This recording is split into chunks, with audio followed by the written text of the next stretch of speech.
Do you remember what the Barnum animal crackers used to taste like? What we're making today are animal crackers, and they taste as close as any recipe that I've made to the Barnum animal crackers. We have a special cookie cutter we're using with a couple of new ingredients, fun for a family activity.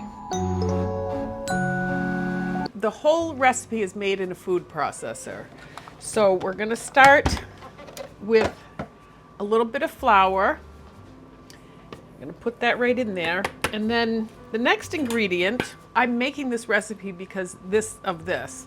It's dehydrated corn. I've never seen this before, and I had never heard of it before. This is the corn that I bought. I got this on Amazon, and this looks huge, but this is the second time I've made this, and it was all the way up to the top. So because it's so light, they have to put it in this big container, and it's great. It makes these cookies taste really good.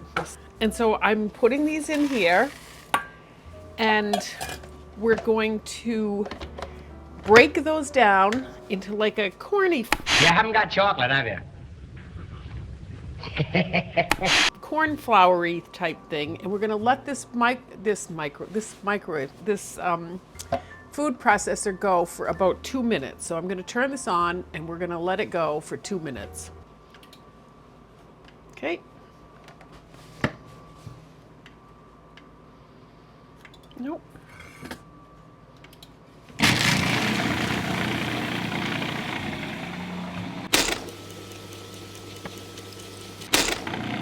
Okay, let's take a look at this. It's been about 2 minutes, and that looks exactly like it's supposed to look. That it turned the corn into like a corn flour. All right, so the next thing that we're putting in here is a little bit of sugar. Second thing that I hadn't ever used in a recipe is this malted milk powder. This happens to be King Arthur. They have great products. Put a little bit of this in the animal crackers as well. Okay, then we have salt, baking soda, and this is 1 stick of butter, and I've cut these pieces up so that they're about, they just cubed. You don't want this too big because it gets too hot when it's going around, so we want those cool so that this doesn't take too long. And we're gonna put these in here, and then we're gonna pulse this until this looks mealy, well mixed together basically.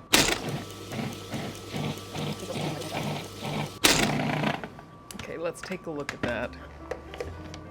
Yep, and that, once again, that butter has broken down so it looks exactly like it's supposed to look.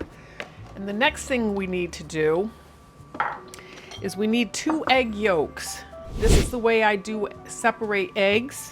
Done it this way my whole life. There's all kinds of tools and equipment out there that you can use, but this is just the easiest. I've just done this. Oops. Never mind. We'll start again. Oh my word. I've done this my whole life. I'm really good at the egg thing. Come out to the coast, we'll get together, have a few laughs. This is the easiest way to do this, and I mean that from the bottom of my heart. Let's just, if I mess this up again, I'm gonna just... Okay, so you just let that white, and maybe not talk and look at a camera when you're doing this. There, so we've got an egg yolk there.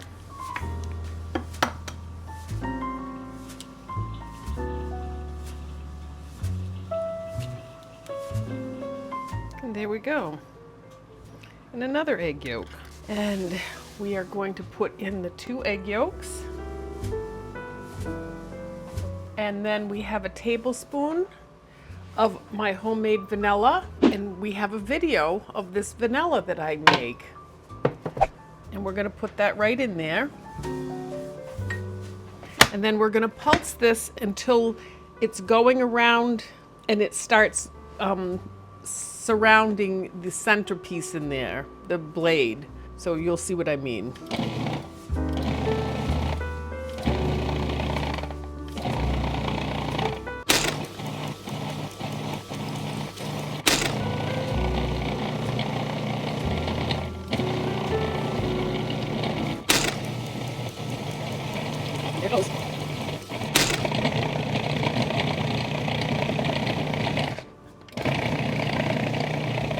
Okay, and I think yep, see, that's what we want it to be right there.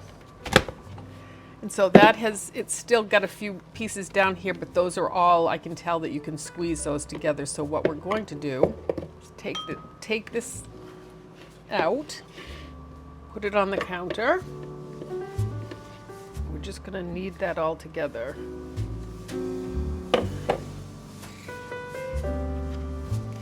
And I mean literally just knead this till it's all smooth and mixed in together.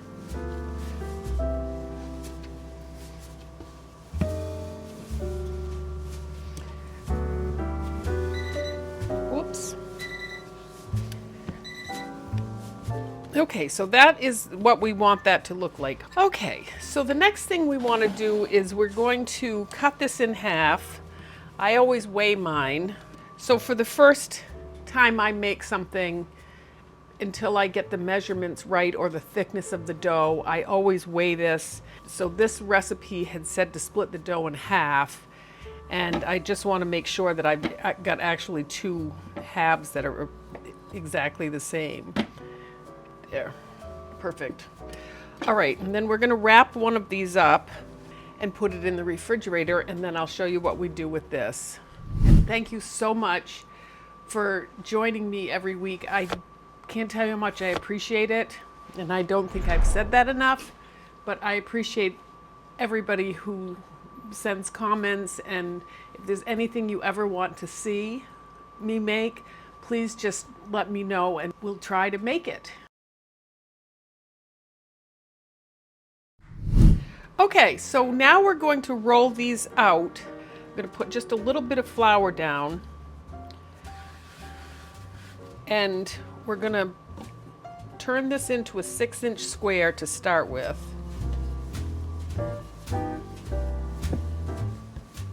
And the reason this is important is because it's going to tell us exactly how thick these need to be.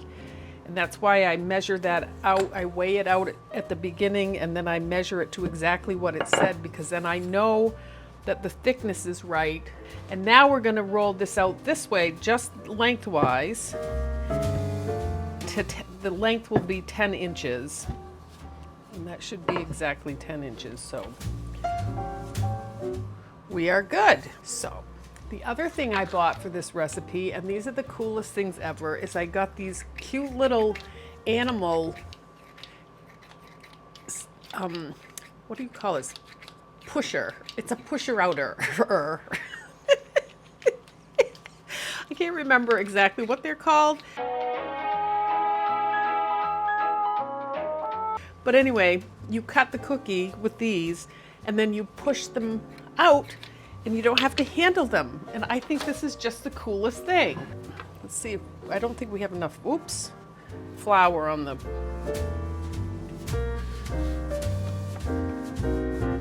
Put a little bit on the top. And then we're going to cut these cookie shapes. See? Is that the coolest thing? And watch. Let's see if I can do this in my hand. There it is. Okay, so this goes like that. I honestly think that is the coolest thing. Okay, so here's a giraffe. And if you have kids or grandkids, they are going to love helping you with these. It's a very easy recipe, weird ingredients, but very easy. An elephant. Okay, and then when you get done and you can't cut any more out of these, you just roll this up again. And this time, because you measured it out, you know how thick they're supposed to be, so you just roll this out until it's the right thickness. And you want them to be as equally sized as possible, because these cookies will burn quickly if you're not careful. Okay, that feels the same to me, so let's just keep All right, and then you just keep rolling these up until you've done as many as you can with the dough you have left. And okay, we have all of our little animals here, and I'll do the rest of those later, but there we go. And we're gonna put these in a 350-degree oven. And so far making these 7 minutes gets them not quite as crunchy as the animal crackers in a box, but the outside, the skinny little pieces aren't too brown. I think 8 to 9 minutes is actually perfect for these. And I'm just gonna put these in for 8 minutes this time, and we'll see how they do. Okay. So these have been in the oven for about 10 minutes, and the key to this is to get it so that when you take these out, the edges are just starting to brown. So these look great, and the trick to these is getting them off of the tray after about a minute or two so they don't keep cooking. And secondly, letting them sit for an hour or so after you make them. They taste great. If you start eating them right away, I mean, they're cooked animal crackers, but if you let them sit, they harden up a little bit and have that animal cracker texture. And you can also sprinkle sugar over the top of these, or you can frost them with like icing, which I make with a little bit of vanilla, cream, and confectionery sugar. So we'll take these off and put them on cookie sheet. Look how beautiful the underside is. See how golden brown? I just love that. And they're not overly sweet. They're technically animal crackers, not cookies.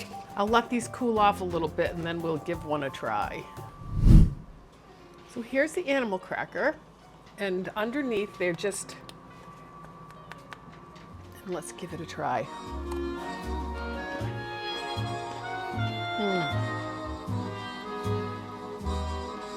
Perfect. They're crunchy, kind of dissolve in your mouth with a cup of tea or coffee or anything you like to drink. Sparkling Muscatel, one of the finest wines of Idaho. Those are yummy and fun, and the ingredients are unexpected but very pleasant for these cookies. Thank you very much. Hello, I must be going. I cannot stay, I came to say I must be going. I'm glad I came, but just the same, I must be going.